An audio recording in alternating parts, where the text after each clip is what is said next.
Қайырлы күн, сіздермен бейбіт қыз Айдана. Бүгін сіздермен қысқа арнап өте дәмді қияр мен қызанақты жабатын боламыз. Бұл рецептпен жасап жүргеніме бірнеше жыл болды. Дәл осы рецептпен жасасаңыздар, қиярларыңыз қытырлап дәмді болып, және де банкаларыңыз жапқан күйінде жақсы сақталатын болады. Ұнаса тіркеліп, лайк басуды ұмытпаңыздар.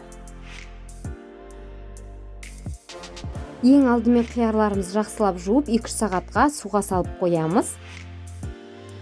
Бізге керекті заттардың мөлшері видеоның астында описанияда жазылып тұратын болады. Банкамызды жақсылап стерилизациялап аламыз. Банкамыздың астына хрен жапырағын саламыз, укроп саламыз. Ерекше дәм береді. Және де петрушка салсаңыздар да болады, салмасаңыздар да болады. 2-3 бас чесногымызды саламыз. Қиярларымызды тігінен қатар-қатар орналастырамыз. Сонда банкамызға көп мөлшерде қияр сиятын болады. Дәл видеодағыдай салып шығыңыздар.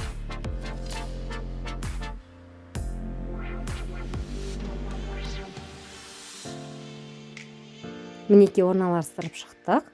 Лавр жапырағын саламыз.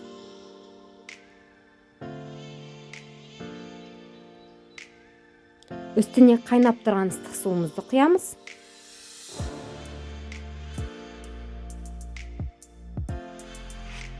Қақпағын жауып 15-20 минутқа қойып қоямыз. Енді екінші банкамызды дайындаймыз. Дәл солай хрен жапырағын саламыз. Укроп саламыз.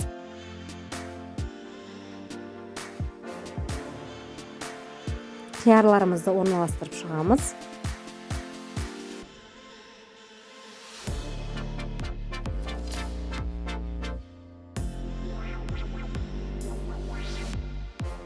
Лавр жапырағын саламыз.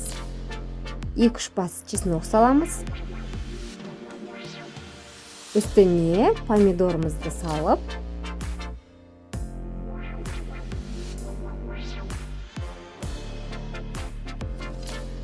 қайнаған суымызды үстіне құямыз.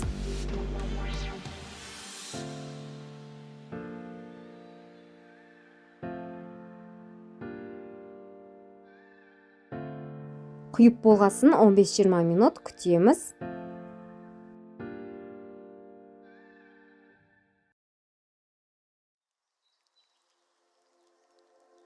Мінекей күткен уақытымыз өтті. Суымызды қайтадан бөлек үлкен ыдысқа құямыз.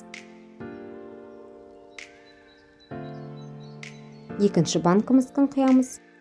Енді осы суымызға тұз бен қантымызды саламыз. Әрбір 2 литрлік банкіге 1,5 қасық тұз, 1,5 қасық қант саламыз. Видеода 2 банкіні бірдей жапқандықтан 2 банкінің мөлшерлі тұз бен қантын бірақ салдым. Банкаларымызға 2-2 штуктан аспирин қосамыз. Және де кейбіреулері уксус қосып жатады, бірақ мен аспирин қосамын. Сонда банкаларыңыз көтеріп кетпей, жақсы сақталып, қытырлап, дәмі күшті болып шығады. Домалақ қара бұрышымызды салып, жаңағы қатты қайнаған суымызды банкамызға құйып шығамыз.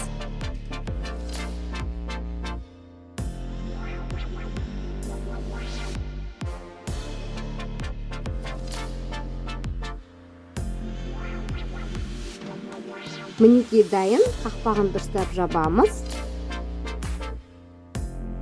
Жапқаннан кейін төңкеріп көріңіздер, ауа шықпауы керек.